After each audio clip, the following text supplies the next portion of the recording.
Merci de votre fidélité à la rédaction de la chaîne du Bassin du Congo. Après le bouclage de la première phase du projet Central African Backbone avec l'inauguration de l'interconnexion en fibre optique entre le Congo et le Gabon à Bakumba, la deuxième phase s'est ouverte ce mercredi avec le lancement des appels d'offres internationaux pour la construction des deux réseaux d'interconnexion entre le Congo et le Cameroun d'une part et le Congo et la République centrafricaine d'autre part. Le point dans ce reportage de France Arlette Maïla.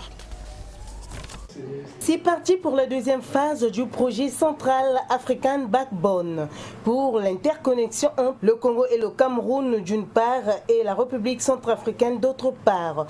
L'annonce a été faite ce mercredi par le ministre des Postes, des Télécommunications et de l'Économie numérique, Léon Juste Ibombo, qui par la même occasion a lancé deux appels d'offres internationaux relatifs à la construction de ces deux réseaux. Il s'agit: le premier appel d'offres comporte deux lots et concerne les travaux de génie civil de la construction d'un réseau terrestre en fibre optique entre le Congo et le Cameroun et les travaux de génie civil de la construction d'un réseau sous-fluvial dans la Sanga en fibre optique entre le Congo et la République centrafricaine. Le second comporte un seul lot relatif aux équipements actifs qui seront installés dans ces deux réseaux. Il y a donc trois lots distincts. Lot 1, travaux de génie civil, fourniture et pose terrestre de la fibre optique et construction des sites techniques sur l'axe Ouesso, Sembe, Soinké, Tam, frontière du Cameroun.